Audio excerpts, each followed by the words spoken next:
యేసయ్య నామమునకి మహిమ కలుగును గాక. దేవుడు తన కనికరం చొప్పున మరొక సందేశం ద్వారా మనతో మాట్లాడును గాక. ఈరోజు అంశము మన ప్రభువైన యేసుక్రీస్తు కృప ఎరుగుదురా. మన ప్రభువైనటువంటి యేసుక్రీస్తు వారు కృపను మీరు ఎరుగుదురా. ఆయన ధనవంతుడైండి మన నిమిత్తము దరిద్రుడాయను. ఆయన ధనవంతుడై ఉండి మన నిమిత్తము దరిద్రుడాయను. మీరు యేసుక్రీస్తు వారి కృపను ఎరుగుదురా. ఈరోజు సందేశం ద్వారా తన కనికరం చొప్పున యేసుక్రీస్తు వారు మా పరిశుద్ధాత్మ దేవుని సహాయంతో మనతో మాట్లాడును గాక. అసలు యేసుక్రీస్తు వారి కృపను గురించి మీరు ఎరుగుదురా. మనం ఈ లోకంలో చూసినట్లయితే ప్రతి దానికి సంబంధించినటువంటి లోకం సంపాదించుకున్నటువంటి విషయాల్లో ఇది దేవుని కృప అని తెలియజేయడం చూస్తుంటాం. లోకంలో చూసినటువంటి చాలామంది పాస్టర్స్ ఇది ఫలానాది ఇవ్వటం, పెద్ద చర్చి ఇవ్వటం, పొలాలు ఇవ్వటం, ఆస్తులు ఇవ్వటం, ఉద్యోగాలు ఇవ్వటం, ఇవన్నీ కృపగా తెలియజేస్తుంటారు.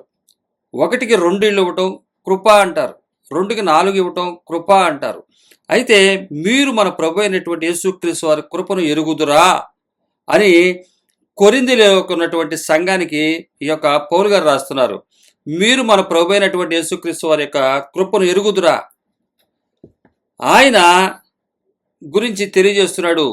కృప అని ఈ సంఘానికి, ఈ సంఘ కాపరి, ఈ సంఘాన్ని నడిపించినటువంటి, ఈ సంఘాన్ని కన్నటువంటి యొక్క పౌలు గారు స్పష్టంగా చెప్తున్నారు, దేవుని కృప మీకు తెలుసా అని. ఈరోజు ప్రతి సంఘ నాయకుడు కూడా, కాపరి కూడా, బోధకుడు కూడా కృపను గురించి తెలియపరచాలి. కానీ మీ సంఘ కాపరి ఏం తెలియజేస్తున్నారు? కృప అంటే ఏం తెలియజేస్తున్నారు? కృప, యేసుక్రీస్తు వారు కృపగా ప్రత్యక్షమయ్యాడు. ఆ కృప ఏ విధంగా ప్రత్యక్షమైంది? కృప వెంబడి కృపను పొందితిమని యోహాను సువార్తలో 1:16 రాయబడుతుంది. కృప వెంబడి కృపను పొందితిమి. కృప పాత నిబంధనలో అనుగ్రహించబడినటువంటి కృప ఒకటి, క్రొత్త నిబంధనలు అనుగ్రహించబడిన కృప మరొకటి. అంటే అక్కడ ధనికుడుగా, అంటే సైన్యములకు అధిపతిగా అయినటువంటి యెహోవాగా కనబడతాడు, అది కృప. ఇక్కడ ఆయన ఏమీ లేనివాడుగా మన నిమిత్తం దరిద్రుడయ్యాను అన్నది ఇది కృప. వారు ఆ కృపను అనుసరించాలి, ఇక్కడ మనం ఈ కృపను అనుసరించాలి. కాబట్టి పౌలు గారు స్పష్టంగా చెప్తున్నాడు, కొరింథీ రాసిన పత్రికలో కొరింథీ సంఘానికి చెప్తున్నాడు, మీరు ఎరుగుదురా. ఆయన ఆ కృపను ఈరోజు మనం కూడా ప్రశ్నించుకోవాలి. మీరు ఏ కృపను ఎరుగున్నారు? ఈ కృప ఎరిగితేనే ఆయన రాజ్యంలో ఆయనతో పాటు ఉంటాము. ఇంకో కృప ఉంది, అది పాత నిబంధన కృప కాదు, క్రొత్త నిబంధన కృపలో మనం ఉన్నాము. ఈ కృపా కాలంలో ఈ కృప మనకు అనుగ్రహించబడింది. ఈ కృపలో మనం ఏం చేయాలన్నది ఈ కొరింథీలో ఉన్నటువంటి సంఘానికి తెలియజేస్తున్నాడు. ఈ కొరింథీ సంఘానికి అకయాలో ఉన్నటువంటి మాసిదోనియాలో ఉన్నటువంటి సంఘానికి, మాసిదోనియాలో ఉన్నటువంటి సంఘం గురించి తెలియజేస్తూ, ఆ సంఘము ఏ కృపను కలిగి ఉన్నదో కొరింథీ సంఘమా మీరు ఎరుగుదురా అని చెబుతూ ఆయన రాస్తున్నటువంటి మాట ఏంటంటే, 8వ అధ్యాయం కొరింథీలో రాసిన 2వ పత్రిక 9వ వచనంలో ఈ మాట రాయబడుతుంది, మీరు మన ప్రభువైన యేసుక్రీస్తు కృపను ఎరుగుదురు అని నేను అడుగుతున్నాను. అంటే ఈ రోజు మిమ్మల్ని అడుగుతున్నాను, మీరు ఎరుగుదురా అని. కానీ కొరింథీ సంఘానికి ఆయన అడుగుతున్నాడు, యేసుక్రీస్తు కృపను మీరు ఎరుగుదురు కదా అన్నాడు. అంటే ఆయన కృప ఎరుగుదురు వారికి తెలియపరిచాడు, కృప అంటే ఇది అని. కానీ నేడు సంఘ కాపర్లు మీకు ఏం చెప్తున్నారు? మీరు ఎరుగుదురా. కృప అంటే, అసలైన కృప అంటే ఏంటో పౌలు గారు ఇక్కడ రాస్తున్నాడు. మీరు మన ప్రభు అయిన యేసుక్రీస్తు కృపను ఎరుగుదురు కదా. ఆయన ధనవంతుడైండి మీరు తన దారిద్ర్యము వలన ధనవంతులు కావాలని మీ నిమిత్తము దరిద్రుడాయను. మనము ధనవంతులు కావాలని ఆయన దరిద్రుడాయను. ఇది కృప. ఈ కృపను మీరు ఎరుగుదురా. ఈరోజు చెప్పబడుతున్నటువంటి కృపగా ప్రత్యక్షమైనటువంటి యేసుక్రీస్తు వారు మన నిమిత్తము దరిద్రుడాయను. అంటే మన ప్రభు అయిన యేసుక్రీస్తు వారి కృపను మీరు ఎరుగుదురు కదా. ఆయన ధనవంతుడై ఉండి మీరు తన దారిద్ర్యం వల్ల ధనవంతులు కావాలని మీ నిమిత్తము దరిద్రుడాయను.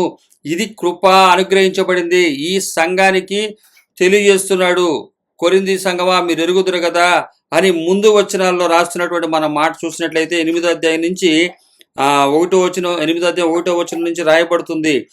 దీనికి సంబంధించింది ఈ కృప మీరు ఆ కృపను అనుసరిస్తున్నారు. ఎరిగిన వారు మాసిదోనియాలో సంఘం కూడా చూపిస్తున్నాడు ఆయన. మాసిదోనియా సంఘం కూడా ఈ కృపలో ఎదుగుతుంది. అలాగే నేడు మీ సంఘాలు ఈ కృపలో ఎదుగుతున్నాయా? 8వ అధ్యాయం 1 నుంచి రాయబడుతున్నటువంటి మాట, సహోదరులారా, మాసిదోనియా సంఘములకు అనుగ్రహింపబడి ఉన్న దేవుని కృపను గురించి మీకు తెలియజేయుచున్నాము. ఎలాగనగా వారు బహు శ్రమల వలన పరీక్షింపబడగా అత్యధికముగా సంతోషించిరి, మరియు వారు నిరుపేదలైనను వారి దాతృత్వం బహుగా విస్తరించెను. ఇక్కడ మాసిదోనియాలో ఉన్నటువంటి సంఘమును గురించి రాస్తున్నాడు. అనుగ్రహించబడిన దేవుని కృపను గురించి మీకు తెలియజేయుచున్నాను. సంఘ కాపరి చెప్తున్నటువంటి విషయం. మాసిదోనియా వాళ్ళకు ఉన్నటువంటి కృప ఎట్లాంటిదో చూడండి. ఎలాగనగా వారు బహుశ్రమల వలన పరీక్షింపబడగా, బహుశ్రమలు వాళ్ళకి కలిగినాయి, పరీక్షింపబడ్డారు, అత్యధికంగా సంతోషించిరంట. ఇది కృప. కానీ నేడు చెప్పబడుతున్నటువంటి కృప ఏంటి? నీకు బిల్డింగ్లు వస్తే, పొలాలు వస్తే, పెద్ద పెద్ద చర్చిలు వస్తే, విస్తార జనం వస్తే అది కృప అంటున్నారు. మరి మీరు నిర్ణయించుకోండి. ఇక్కడ రాయబడుతున్నటువంటి కృప, మాసిదోనియా సంఘములో వారు బహుశ్రమల వల్ల పరీక్షింపబడగా అత్యధికంగా సంతోషించిరి. ఈరోజు చిన్న శ్రమ వస్తే సంతోషించలేనటువంటి పరిస్థితిలోకి క్రైస్తవ సమాజం వెళ్ళిపోయింది. శ్రమను సహించండిరా, నాతో పాటు మీరు ఉంటారు, ఈ లోకంలో మీరు నాతో పాటు సద్భక్తితో బ్రతుకను ఉద్దేశించేవాడు ఎవడు కూడా, సద్భక్తితో బ్రతుకను ఉద్దేశించేవారు ఎవడు కూడా శ్రమలు అనుభవిస్తారు అని చెప్తున్నాడు ఆయన. సద్భక్తిలో ఉండాలి, ఉంటేనే మీరు రాజ్యంలో ఉంటారని చెప్తున్నాడు ఆయన. బహుశ్రమల వల్ల పరీక్షింపబడగా అత్యధికంగా సంతోషించిరి. కానీ చిన్న విషయానికే గందరగోళం అయిపోయి, కంగారు పడిపోయి, ఉపవాస ప్రార్థనలు ప్రకటించి 20 రోజులు, 30 రోజులు, నెల రోజులు, 40 రోజులు అంటే పీడించుకుని యేసుక్రీస్తు వారిని మాకు ఇవ్వు, ఈ శ్రమల నుంచి తొలగించని, ఈ జయించమని కోరుతుంది. ఇది శ్రమలను వల్ల పరీక్షించబడితే అత్యధికంగా ఆనందించాలి. పరీక్ష పెట్టినప్పుడు నువ్వు ఉత్తీర్ణ అవుతున్నావా అని గుర్తు పెట్టుకోవాలి. మరొక స్టేజిలోకి, మరొక లెవెల్లోకి వెళుతున్నావన్న ఆలోచన కలగాలి. ఇది క్రైస్తవ సమాజానికి యేసుక్రీస్తు వారు చెప్పింది. అదే దాన్ని కొనసాగిస్తున్నాడు. అదే మాదిరిని చేసి చూపిస్తున్నటువంటి ఇక్కడ పౌలు గారిని మనం చూడగలము. ఆయన అంటున్నాడు, వారు బహుశ్రమలో పరీక్షింపబడగా అత్యధికంగా సంతోషించి, మరియు వారు నిరుపేదలైనను వారి దాతృత్వం బహుగా విస్తరించెను.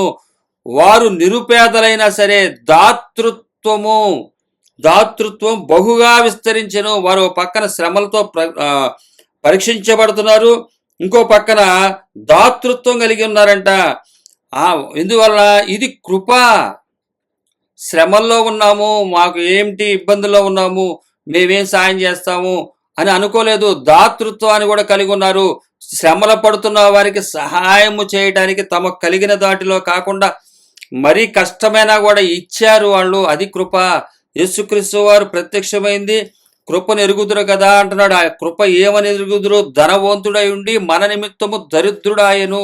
ఇక్కడ వీరు శ్రమలు అనుభవిస్తున్నప్పటికి కూడా దాతృత్వాన్ని కలిగి ఉన్నారు. అది విస్తరించింది, బహుగా విస్తరించింది. ఈరోజు బాగా బహుగా విస్తరిస్తే, ధారాళంగా విస్తరిస్తే అది కృప అని ప్రకటిస్తున్నారు. ఇక్కడ చెప్తున్నటువంటి వాక్యం మనం చూసినట్లయితే, వారు శ్రమలు వలన పరీక్షింపబడిగా అత్యధికంగా కూడా దాన్ని వారు ఏం చేశారంటే సంతోషించారు. అలాగే 3వ వచనం, ఈ కృప విషయములోను పరిశుద్ధుల కొరకైన పరిచర్యలో పాలు పొందు విషయములోను మనపూర్వకముగా మమ్మను వేడుకొనుచు వారు తమ సామర్థ్యము కొలదేయగాక సామర్థ్యము కంటే ఎక్కువగాను తమంతట తామే ఇచ్చిరని మీకు సాక్ష్యం ఇచ్చుచున్నాను. వారు సామర్థ్యానికి సంబంధించినటువంటి దానికన్నా ఆ సామర్థ్యం కొలదేయగాక సామర్థ్యము కంటే ఎక్కువగాను తమంతట తామే ఇచ్చిరని మీకు సాక్ష్యం ఇచ్చుచున్నాను. ఎక్కడి నుంచి వచ్చింది వీళ్ళకి ఈ విషయం? తమంతట తామే ఇది ఇచ్చారు. ఎలా వచ్చింది? ఒక సంఘ కాపరే దాసుకుని భయపడుతూ బిల్డింగ్లు కట్టుకుని, పొలాలు సంపాదించుకుని, ఇళ్ళు సంపాదించుకుని, పెద్ద పెద్ద చర్చిలు సంపాదించుకుని, వాళ్ళ పేర్ల మీద పెట్టుకుని వాళ్ళే ఉంటే విశ్వాసులకి ఎక్కడ దాతృత్వం వస్తుంది? విశ్వాసులు తమంతట తామే ఎలా ఇవ్వగలుగుతారు? భయపడిపోతున్నటువంటి స్థితిలో సేవకులు మనం చూస్తున్నాము. భయపడిపోతున్నటువంటి స్థితిలో ఉన్నారు వాళ్ళు. వాళ్ళు భయం ఏంటంటే బ్రతకలేము. అపవాది చూపించినటువంటి విషయం అది. ఈ లోకంలో ఆస్తు లేకపోతే బతకలేము. మనం ఏమన్నా పరలోకంలో ఉన్నామా, భూలోకంలో ఉన్నాము, ఎవడన్నా 100 రూపాయలు ఊరికే ఇస్తాడా? ఎందుకు ఇస్తాడు? మనము దాచుకుంటుంటే ఎదుటివాడు చేయలేడు. లోకానికి మనం వెలుగుగా ఉన్నట్లయితే, మనం దాతృత్వం కలిగి ఉన్నట్లయితే, సేవకుడే దాతృత్వం కలిగి ఉంటే సంఘము కూడా ఉంటుంది. ఇది కృప, అనుగ్రహించబడినటువంటి కృప. ఈ యేసుక్రీస్తు వారు మనకి ధనవంతుడై ఉండి మన నిమిత్తం దరిద్రుడు ఆయనంటే పాస్టర్లేమో కోటీశ్వర్లు అవుతున్నారు. ఎందువల్ల? వారు యేసుక్రీస్తు వారి సేవకులు అయితే కదా. సేవకులు కాదని వారికి వారే బయలుపరుచుకుంటున్నారు.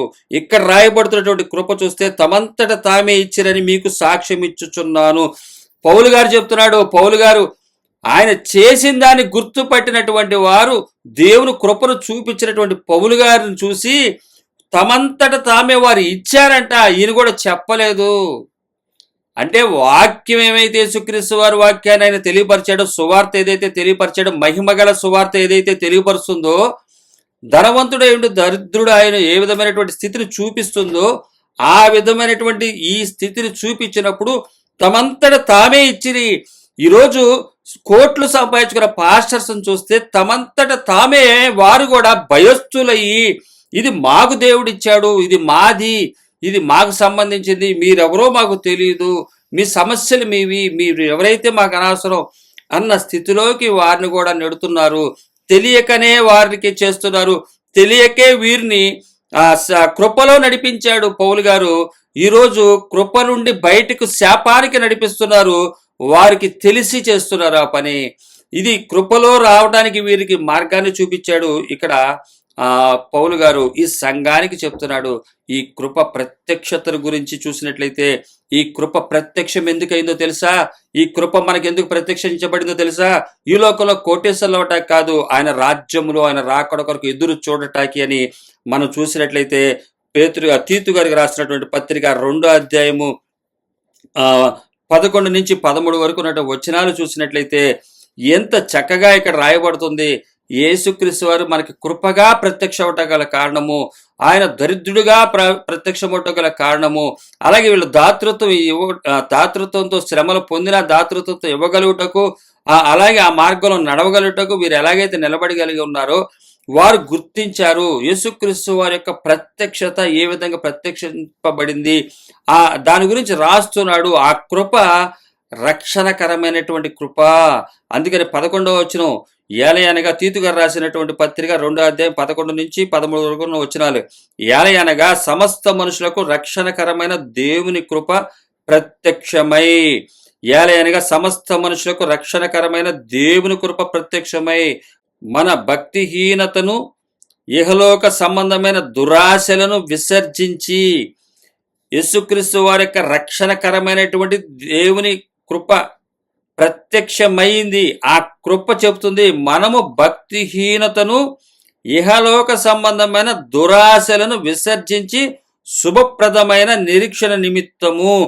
ఆ కృప చెప్పేది ఈ విధముగా దరిద్రుడాయను, అలాగే ఆస్తులను మన దగ్గర ఉంచుకోకూడదు, మనము దారిద్ర్యతలో ఉన్నవారికి సహాయం చేయాలి, తమంతట తామే పరిశుద్ధుల అవసరాలకి తీర్చాలి అని ప్రత్యక్షపరచబడినటువంటి కృపను అనుసరిస్తున్నటువంటి మాసిదోనియా సంఘము ప్రత్యక్షత వలన దేవుడు కృపగా ప్రత్యక్షమైనప్పుడు ధనవంతుడై ఉండి దరిద్రుడుగా ఏ విధంగా అయ్యాడో ఆ విధంగా అయినటువంటి ఆయన చూస్తే, ఆ ప్రత్యక్షతను చూసినటువంటి ఆ మాసిదోనియా సంఘము దాతృత్వం కలిగి బహుశ్రమలలో కూడా ఆనందించి తమంతట తామే పరిశుద్ధులకు సహాయము చేశారు. అదే కృప చూపించిన మార్గము. నేడు దుర్బోధకులు చేస్తున్నటువంటిది దేవుని దగ్గర నుంచి పొందుకోవటమే కృప అని చెప్తున్నారు. దేవుని దగ్గర నుంచి పొందుకున్న దాన్ని కృప అని తెలియపరుస్తున్నారు. ఏలయనగా సమస్త మనుషులకు రక్షణకరమైనటువంటి దేవుని కృప ప్రత్యక్షమై సంపాదించుకోమని చెప్పలేదు. అది ఆ కృప సంపాదించుకోమంటలేదు. ఆ కృప ప్రత్యక్షమయ్యి, ఆ కృప చెబుతుంది ఏంటంటే, ఆ కృప ప్రత్యక్షమయ్యి ఏం చెప్తుందంటే మనము రక్తహీనత ఎలా ఉంటుందో అది ప్రాణానికి దేహానికి ఎంత ప్రమాదకరమో, అలాగే భక్తిహీనత అన్నది మన ఆత్మకు అంత దారిద్ర్యముతో కూడినది. అదే అంటుంది, ఇహలోక సంబంధమైన దురాశలను విసర్జించండి. భక్తిహీనత ఉండకూడదు. భక్తిహీనత వచ్చేది ఎందువల్ల? ఇహలోక సంబంధమైన దురాశలు. 1కి 2, 2కి 3. మీకు ఎన్ని దేవుడికి మీరు డబ్బులు ఇవ్వండి, మీకు దానికి తగ్గట్టుగా 10 రెట్లు ఇస్తాడు, 20 రెట్లు ఇస్తాడు. దురాశ పరులుగా మారుస్తున్నారు. ఇది కృప అని చెప్తున్నారు. మీరు 10 రూపాయలు ఇస్తే ఆయన 100 రూపాయలు ఇస్తాడు, 100 ఇస్తే 1000 ఇస్తాడు, 1000 ఇస్తే మీరు ఇచ్చిన దానికి ఆయన ఇప్పుడు ఇచ్చేదానికి కాదు, తర్వాత మీరు అది చూస్తారు, కోస్తారు, ఇస్తాడు. అది ఇప్పుడు కాదు. కానీ దురాశ పరులయ్యి ఇహలోక సంబంధమైన దురాశలను మీరు విసర్జించండి. ఈ కృప ప్రత్యక్షమైంది. మన దురాశలను వదులుకోవటానికి కృప ప్రత్యక్షమైంది. కృపగా ప్రత్యక్షమయ్యాడు, దరిద్రుడాయాడు. ఇహలోకమందు మనము సంబంధం లేనివాడిగా ఆయన జీవించాడు. ఇదే కృప చెప్పేది. కృప తెలియజేసేది అదే. ఈ కృపను మీరు ఎరుగుదురా, ఇది మీరు ఎరుగుదురు కదా అని ఆయన కొరింథీ సంఘాన్ని అడుగుతున్నాడు. ఈ కృప గురించి ఆల్రెడీ మీకు చెప్పా కదా, తెలుసు కదా. మాసిదోనియా సంఘము ఏ విధమైనటువంటి కృపతో ఉంది కదా, మీకు తెలుసు కదా. ఈ కృప మీకు ఎరుగుదురు కదా అని అడుగుతున్నాడు ఆయన. అడుగుతూ చెప్తున్నాడు అనమాట. అలాగే తీతు గారు రాస్తున్నటువంటి పత్రికలు అదే అంటుంది, ఈ కృప ప్రత్యక్షమైంది. ఏం చెప్తుంది? భక్తిహీనతను, ఇహలోక సంబంధమైన దురాశలను విసర్జించండి. మనం చూసినట్లయితే పొద్దున్నే మనం విసర్జిస్తాము, మరలా దాని వైపు చూడము. అలాగే ఇలా ఇహలోకమైనటువంటి విషయాలను, సంబంధమైన దురాశలను విసర్జించాలి. పెంటగా చూస్తున్నానంటాడు పౌలు గారు. దాన్ని మరలా ఆయన తెచ్చి పెట్టుకోలేదు. కష్టపడి తన చేతులతో కష్టపడి తనకు అవసరమైన అంతవరకు తనకు అనుగ్రహించబడినటువంటి శక్తి కొలది సంపాదించుకుని, అంటే ఆయన అవసరాలకి, తన పక్కన ఉన్న వారి అవసరాలకి సంబంధించినంత వరకే ఆయన కష్టపడి దాన్ని తీసుకున్నాడు తప్ప ఆయన అధికంగా సంపాదించుకోలేదు. దురాశ సంబంధమైనటువంటి విషయాల్లోకి వెళ్ళలేదు. ఇది కృప తెలియపరుస్తుందని చెప్పి కృపను ప్రత్యక్షపరిచారు. ఆ కృప, యేసుక్రీస్తు వారి కృప ఏ విధమైతే రక్షణకరమైనదో ఇది రక్షణకరమైనది. మరి మీరు లోకంలో సంపాదిస్తుంది రక్షణకరమైందా కాదా మీరు గుర్తుపట్టండి. అది రక్షణకరమైంది కాదు. మీరు ఎంత సంపాదిస్తే అంత రక్షణకు దూరం అయిపోతున్నారు, రక్షణకరమైనటువంటి కృపకు దూరం అయిపోతున్నారు. వారు బహుశ్రమలు పడినప్పటికీ కూడా వారు దాతృత్వం, వారు ఎన్నో శ్రమలు ఉన్నప్పటికీ కూడా వారి దాతృత్వాన్ని మీరు చూసారా అంటున్నాడు. వారు దాతృత్వం చూడు, బహు శ్రమల వలన వాళ్ళు పరీక్షించబడిన సంతోషించారు.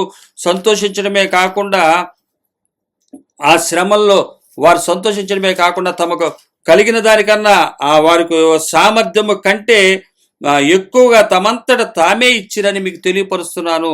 వారు ఇచ్చారు. ఆ విధమైనటువంటి రక్షణకరమైనటువంటి కృపను వారు గ్రహించారు. ఈరోజు రక్షణకరమైనటువంటి కృపను గ్రహించలేదు. లోకాల్లో బ్రతికే విధానాన్ని నేర్చుకున్నారు, లోక జ్ఞానాన్ని నేర్చుకున్నారు. డబ్బు లేకపోతే మనం బతకలేము. ఎవడిస్తాడు? 100 రూపాయలు ఎవడిస్తాడు? నువ్వు డబ్బులు ఇస్తావా? నువ్వెందుకు ఇస్తావు? మనం ఎక్కడున్నాము? భూలోకంలో ఉన్నాము, పరలోకంలో లేము. మరి భూలోకంలో ఉండకపోతే ఎక్కడుంటాం మనం? భూలోకానికి వచ్చాం, పరలోకానికి వెళతాం. ఇది క్రైస్తవత్వం. అందుకని ప్రత్యక్షమైంది రక్షణకరమైనటువంటి కృప ఇది తెలియపరిచేది. దురాశలను, భక్తిహీనతను, అంటే సంపూర్ణమైనటువంటి భక్తిలో జీవించకుండా ఉండే స్థితిలో నుంచి విడుదల కలగండి.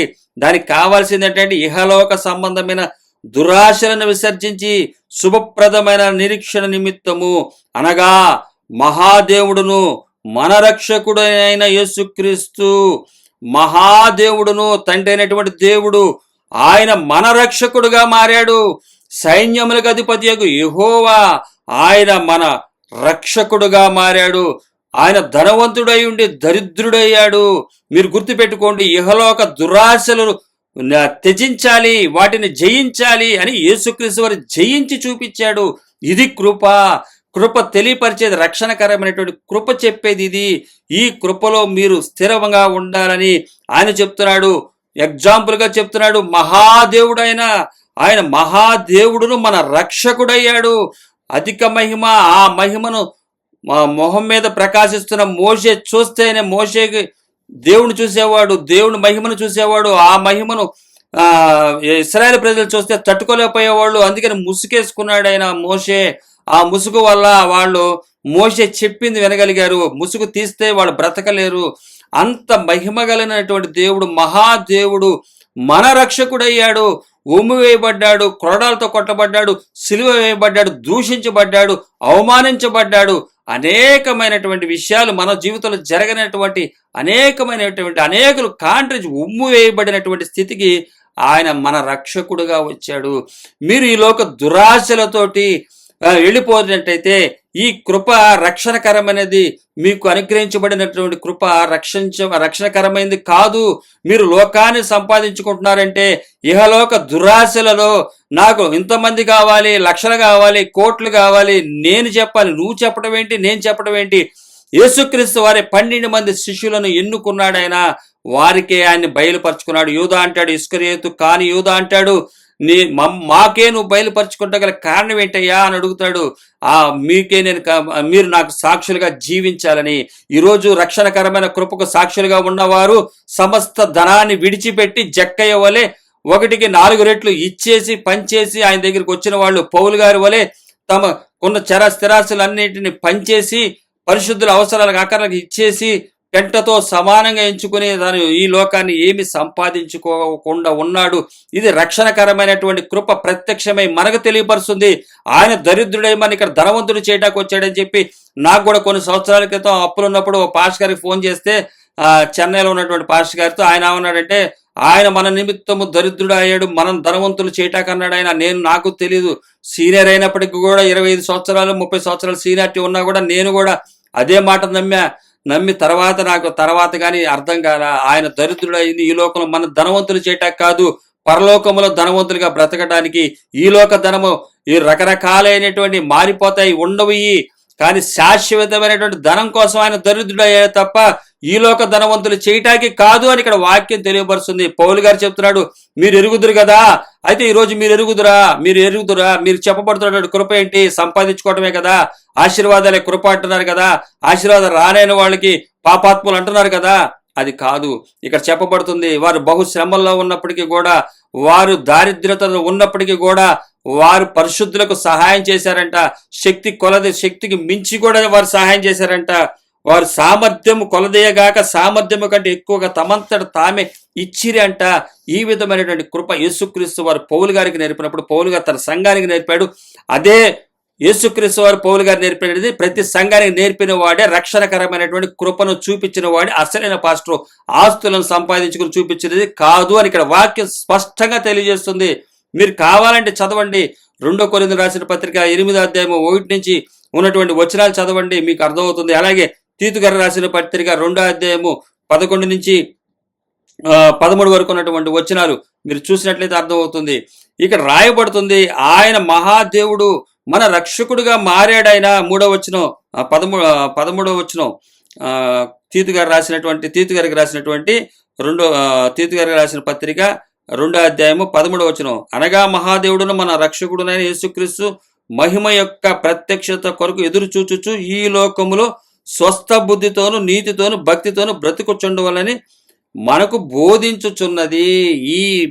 ఈ రక్షణ కరమైనటువంటి కృప ఏం బోధిస్తుందో ఇక్కడ రాస్తున్నాడు. ఆయన మహాదేవుడు మన రక్షకుడు అయ్యాడు కదా. ఆయన మహిమ యొక్క ప్రత్యక్షత రాకడ కొరకు ఎదురు చూస్తూ ఉండండి. మరలా మీరు కోటీశ్వరులు అయిపోరు మధ్యలో. ఈ కృప ఇహలోక సంబంధమైన దురాశలను మీరు విసర్జించిన తర్వాత శుభప్రదమైన నిరీక్షణ నిమిత్తము, శుభప్రదమైనటువంటి నిరీక్షణ ఆయన రాకడది. ఎందుకు చెప్తున్నాడంటే ఆయన మహాదేవుడు మన రక్షకుడయ్యాడు. ఆయన మహిమ ప్రత్యక్షం, ఆయన మహిమ యొక్క ప్రత్యక్షత కొరకు ఎదురు చూచుచు ఈ లోకములో స్వస్థ బుద్ధి అంటే దురాశలు లేని దాన్ని స్వస్థ బుద్ధి అంటే హృదయానికి స్వస్థత వచ్చింది. స్వస్థత పొందాను అనుకుంటే గనక, స్వస్థత నువ్వు పొందావు అంటే దురాశ నీకు లోకం పట్ల ఉండదు. శరీర జబ్బులు అనేక రకాలుగా ఉండొచ్చు, ఎన్ని ఉన్నా ఏమీ అవ్వదు. ఆత్మకు పట్టినటువంటి దురాశ అని ఇహలోక సంబంధమైనటువంటి దురాశ ఉంటే మీరు ఆయన ప్రత్యక్షత కొరకు ఎదురు చూడట్లేదు. ఇంకా ఇక్కడ కోటీశ్వరులు అవుతాం అనుకుంటున్నారు, కానీ మీరు అలాగ అవ్వరు. మీరు నిజంగా రక్షణకరమైనటువంటి కృపలో ఉన్నవాడు ఈ లోకంలో ఎట్టి పరిస్థితుల్లో కొట్టేసాడు అవడు. ఎందుకంటే వాడు పరీక్షించబడుతుంటాడు, శోధించబడుతుంటాడు, ఇబ్బంది పడతాడు. కానీ ఆయన ఎడల నమ్మకంతో ఆ రాకడ కొరకు ఈ శ్రమలు తొలగిపోయే వరకు ఎదురు చూస్తూ ఉంటాడు. అందుకే ఇక్కడ రాస్తున్నాడు, స్వస్థ బుద్ధితోనూ. స్వస్థ బుద్ధి అంటే దురాశలు ఉండవు. స్వస్థ బుద్ధి అంటే రక్షణకరమైనటువంటి కృపలో దాతృత్వం కలిగి తమతో ఉన్న వారికి ఇవ్వటానికి చూస్తాడు. లక్షల మంది, కోట్ల మందికి సువార్త చెబితే స్వస్థ బుద్ధి రానట్టు, స్వస్థ బుద్ధి వచ్చినట్టు కాదు. అది రాలేదు. నీకు లక్షల కోట్ల మంది సువార్త కాదు చెప్పాల్సింది. నువ్వు ఏదైతే కృప తెలియపరుస్తుందో దాన్ని తెలియపరచినప్పుడు లక్షలు కాదు, కోట్లు కాదు, ప్రపంచం మొత్తానికి చెప్పిన ఉపయోగం లేదు. సత్య సువార్త ఏదైతే తెలియపరుస్తుందో, రక్షణకరమైనటువంటి కృప ఏదైతే ప్రత్యక్షమైందో అది ఈ లోక దురాశలు నెరవేర్చుకోకుండా ఉండటానికి విసర్జించి ఆయన రాకడ కొరకు, ప్రత్యక్షత కొరకు ఎదురు చూస్తూ ఉండాలి. ఈ లోకంలో అది స్వస్థ బుద్ధి, మా హృదయంలో మారు మనసు కలిగింది. లోకం పట్ల నుంచి దేవుని పరలోకం పట్ల మారు మనసు కలిగినటువంటి స్థితి అది. అటువంటి స్థితిలో స్వస్థ బుద్ధితోనూ, నీతితోనూ, భక్తితోనూ బ్రతుకొచ్చుండవలని మనకు బోధించుచున్నది. నీతి ఏం చెప్తుంది? నీతి ముద్రుడైన యేసుక్రీస్తు ఏం చెప్తున్నాడు? పరలోక విశ్వాసంతో భూలోకాన్ని వదులుకున్నదే నీతి. అంతేగాని నేనేదో లోకంలో ₹1,00,000 సంపాదించి 10,000 దానం చేస్తే అది నీతి కాదు. నా నీతి మురికి గుడ్డ లాంటిది. ఆయన నీతి చూసినట్లయితే సమస్తము చివరబొట్టు వరకు రక్తం ధార పోసినటువంటి నీతి అది. వీరు కూడా అంతే, మాసిదోనియా సంఘం కూడా అంతే. సామర్థ్యము కంటే అధికంగా వారు ఇచ్చారు. ఇచ్చి వారు ఎవ్వరు చెప్పలేదు వారికి తమంతట తామే ఇచ్చారు. శ్రమలు పొందుతున్నా కూడా వారు ఇచ్చారు. ఎందువల్ల? రాకడ కొరకు ఎదురు చూస్తున్నటువంటి వారు, ప్రత్యక్షత కొరకు ఎదురు చూస్తున్నటువంటి వారు. అందుకని అంటున్నాడు ఆయన 13వ వచనం, ఈ లోకంలో నీతితోను భక్తితోను. భక్తి అంటే ఏంటి? నీ వెండి బంగారాలన్నీ ఇచ్చి కూడా ఈ లోక జ్ఞానాన్ని వదిలేసేసి దేవుడిచ్చి జ్ఞానాన్ని పొందుకోవటానికి వెండి బంగారాలను వదులుకుంటా. ఇది భక్తి. అది భక్తి చేసే విధానము. ఆస్తులను సంపాదించుకుని చేసేది భక్తి కాదు. అది వాటి మీద ఉన్నటువంటి భక్తి, వాటి మీద ఉన్నటువంటి గౌరవం, అవి ఉంటేనే బ్రతుకుతామన్నది. అది భక్తికి వ్యతిరేకమైనటువంటి స్థితి. కాబట్టి అది ఇచ్చేసిన తర్వాత నీవు ఇన్వెస్ట్మెంటు, నువ్వు ఇచ్చేసిన తర్వాత అది నీదే. నీ ₹1,00,000 ఇచ్చావు, కోటికి 2 కోట్లు 10 కోట్లు ఇప్పుడెవడు తర్వాత ఇస్తాడు, అది నీదే. ఈరోజు డబ్బులు పంచేయండి అంటే పంచమంటుంది దేనికి? ఇన్సూరెన్స్ చేయమంటుంది దేనికి? తర్వాత బ్యాంకులో వేసుకోమంటుంది దేనికి? పొలాలు కొనుక్కోమంటుంది, బంగారం కొనుక్కోమంటుంది దేనికి? ఒక రోజు నీకు అది అవసరం. అది నీకు ఈ లోకం చెప్తున్నటువంటి జ్ఞానం. పరలోకం చెప్పే జ్ఞానం ఏంటి? ఈ రోజు నిన్ను యేసుక్రీస్తు వారు ధనవంతుడయ్యాడు, దరిద్రుడయ్యాడంటే ఆయన ఏం చెప్తున్నాడు? నువ్వు దరిద్రుడైపోతే ఆయనకి ఏమన్నా సంతోషమా? కాదు. నీకు నా మీద విశ్వాసం ఉంది, భక్తి ఉంది, నన్ను నమ్ముతున్నావు, నేను ఇస్తానని నమ్ముతున్నావు. ఈ శరీరంలో కాదు, ఆత్మీయంగా నేను పొందుకుంటానన్న విశ్వాసం కలిగిన వాడే ఆత్మీయుడు అవుతాడు. ఇది భక్తి. భక్తి నేర్పే మార్గం అది. భక్తితోను బ్రతుకొచ్చుండవలని మనకు బోధించుచున్నది. కృప బోధించేది ఈ విషయాలు మన కృప బోధిస్తుంది. ఈరోజు బాగా ఆస్తులు సంపాదించుకోవడం ఇది మీరు ఎరిగారు, కానీ అసలైన కృప ఇది. ఈరోజు మీరు ఈ వాక్కులను మరలా ఒకసారి ధ్యానించినట్లయితే అర్థమవుతుంది. ఆయన మన నిమిత్తము దరిద్రుడయ్యాడు. మీరు కొరింథీయులకు రాసిన 2వ పత్రిక 8వ అధ్యాయము 9వ వచనం, మీరు మన ప్రభు అయిన యేసుక్రీస్తు కృపను ఎరుగుదురు కదా. ఆయన ధనవంతుడై ఉండి మీరు తన దారిద్ర్యం వల్ల ధనవంతులు కావాలని మీ నిమిత్తము దరిద్రుడాయను ఎరుగుదురు కదా.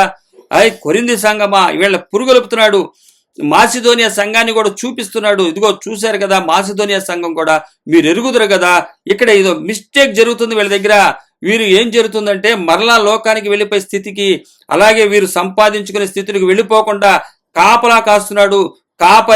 కాపరి ఆ సంఘాన్ని తప్పిపోకుండా చూస్తున్నాడు. ఏదైతే రక్షణకరమైనటువంటి కృపలోంచి తొలగిపోతున్నారో అలా వెళ్ళమాకండి.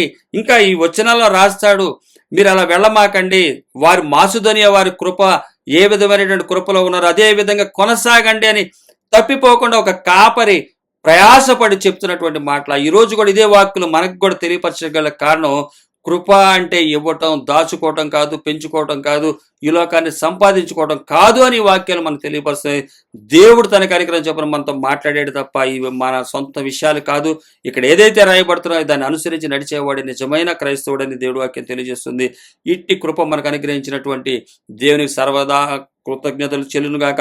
ఆయన అంటాడు, ఇట్టి కృప మనకు అనుగ్రహించబడినందుకు మేము అధైర్యపడమంటాడు. 3వ అధ్యాయం కొరింథీయులకు రాసిన 2వ పత్రికే మనం చూసినట్లయితే 4వ వచనం, కొరింథీయులకు రాసిన 2వ పత్రిక 4వ అధ్యాయం 1వ వచనం, కాబట్టి ఈ పరిచర్య పొందినందువల్ల కరుణింపబడిన వారమై అధైర్యపడము. ఈ పరిచర్య మనకు అనుగ్రహించబడింది. ఇచ్చేసే పరిచర్య, అవసరాల అక్కలా ఉన్న వారికి ఇచ్చేసే పరిచర్య, కృప, ప్రత్యక్షమైనటువంటి కృప, రక్షణకరమైనటువంటి కృప మనకు అనుగ్రహించబడింది. ఇదేంటయ్యా దేవుడు అంటే సంపాదించుకుంటే గొప్ప కదా అంటే, సంపాదించుకుంటే కాదు, ఇచ్చేస్తేనే గొప్ప. ఇదే ఇచ్చేస్తేనే గొప్ప. అది క్రొత్త నిబంధన విశ్వాసులైనటువంటి మనకు అనుగ్రహించబడింది. అందుకే అంటాడు, కాబట్టి ఈ పరిచర్య పొందినందున కరుణింపబడిన వారమే అధైర్యపడము. మనం కరుణించబడ్డాం.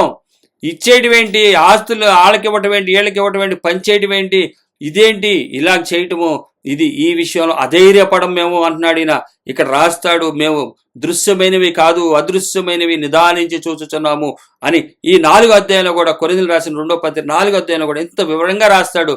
మేము లోకానికి పెంటగా ఉన్నాము. లోకం మమ్మల్ని చూస్తే పెంటగా భావిస్తుంది. మమ్మల్ని మా దగ్గర ఏమీ లేదని చెప్పి గౌరవించదు. మాకేమి చెప్పరు, ఏమి చేయరు, మమ్మల్ని ఒక గౌరవప్రదంగా చూడరు. ఆస్తున్నవాడిని కదా లోకంలో చూస్తుంది గొప్పగా, మమ్మల్ని చూడరు. అయినప్పటికీ కూడా అధైర్యపడము. ఏ క్రైస్తవుడు కూడా అధైర్యపడడు. ఈ కృప అనుగ్రహించబడినందుకు, ఆ బిల్డింగ్లు అనుగ్రహించబడినోడు వాడు అనలేడి మాట, నేను అధైర్యపడనని. నీకు బిల్డింగులు ఉన్నాయి, ఆస్తులు ఉన్నాయి, పొలాలు ఉన్నాయి, నువ్వెందుకు అధైర్యపడతావు? మీరెందుకు అధైర్యపడతారు? మీరెందుకు భయపడతారు? భయపడకుండా నిలబడేవారు ఎవరంటే, భయపడకుండా ఉండేది, ధైర్యంగా ఉండేది ఎవరంటే, ఈ కృపను అనుగ్రహించినటువంటి దేవుని మహిమపరిచేవారు అధైర్యపడరు. వారి కొరకే మీరు భయపడమాకండి, ధైర్యంగా ఉండండి, నేను వస్తాను, మీ కష్టాలు తీరుస్తానని చెప్తున్నది అన్ని వాళ్ళకి. డబ్బులు దాచుకున్న వాళ్ళకి కాదు, ఈ లోకంలో ఇన్సూరెన్స్లు చేసుకున్న వాళ్ళకి కాదు. ఆయన చెప్తున్న ప్రతి మాట భయపడకుడి, ధైర్యంగా ఉండి అని. అందుకని పౌలు గారు కూడా అంటున్నాడు, కాబట్టి ఈ పరిచర్య పొందినందున కరుణింపబడిన వారమై అధైర్యపడము. మేము అసలు అధైర్యపడే పరిస్థితి లేదు. ఈ కృప మనకు అనుగ్రహించబడింది. అర్హత లేనటువంటి మనకి అర్హతనిచ్చినటువంటి కృప ఆయన ఇచ్చింది. ఏదైనా మనం చెయ్యాలి. అది ధనవంతుడిగా ఉండమంటే ఉండాలి, పేదోడుగా ఉండమంటే ఉండాలి. కానీ ఇప్పుడు మన కొత్త నిబంధన విశ్వాసులకు ఇస్తున్నటువంటి కృప ఏంటంటే, రక్షణకరమైనటువంటి కృప ఏంటంటే, దాతృత్వం కలిగి సామర్థ్యము కంటే తమంతట తామే ఇతరులకు పంచేవారిగా ఉండాలి, పెంచుకునేవారుగా ఉండకూడదు. ఇది మేము ఆయన ఇచ్చినటువంటి కృపగా భావించి దీంట్లో నిలబడాలి అంటాడు. రేపొద్దున పాత నిబంధన విశ్వాసులతో అంటాడు, మీకు ఇచ్చా, మీరు నిలబడలేదు, ఇవ్వకపోయినా నన్ను నమ్మారాళ్ళు, నేను తర్వాత ఇస్తానని నన్ను నమ్మారు. ఇది విశ్వాసం అని చెప్పి మన ద్వారా వాళ్ళకి బుద్ధి తీసుకుని వస్తాడు. అలాగ బుద్ధి తీసుకొచ్చేవారుగా మనం ఉండాలని, ఆయన దేవదూతలకే మీరు తీర్పు తీరుస్తారని మీరు ఎరుగురా అంటే రాస్తాడు ఇక్కడే ఈ కొరింథీయులకు రాస్తున్నటువంటి పత్రికలోనే. కాబట్టి మనకి ఇవ్వబడినటువంటి ఈ పరిచర్య, ఈ క్రొత్త నిబంధన పరిచర్య చెప్పేది ఏంటంటే, రక్షణకరమైనటువంటి కృప ఏంటంటే, మనము కూడా ఆయన వలె ఈ లోకాన్ని వదిలిపెట్టేవారుగా ఉండాలి. లోకాన్ని, ఇహలోకంలో దురాశలోకి వెళ్ళిపోకూడదు, విసర్జించాలి వాటిని. ఈ లోకమైనటువంటి భక్తిహీనతను, సమస్త భక్తిహీనతలోంచి కూడా మనం రావాలి. భక్తి గలవారమై నీతితోటి ఆయన రాకడ కొరకు, ప్రత్యక్షత కొరకు ఎదురు చూడాలి. అప్పుడు ఆయన ఇచ్చే సమృద్ధిలో మనం ఉంటాము. అట్టి కృప దేవుడు మనకు అనుగ్రహించి నడిపించునుగాక. అట్టి కృపలో మనం ఉందాము. ఈ పరిచర్య అనుగ్రహించినందుకు మీరు అధైర్యపడమాకండి. పౌలు గారు చెప్పినట్లు మనము అధైర్యపడము అని సాక్ష్యం కలిగి ఉండండి. కృప తెలియపరుస్తున్నటువంటి మాటలకి ఆయనకి సర్వగంత మేము చెల్లిస్తున్నాం. వీటిని అర్థం చేసుకుని నడవగలటకు దేవుడు సహాయం చేయనుగాక. ఆమేన్.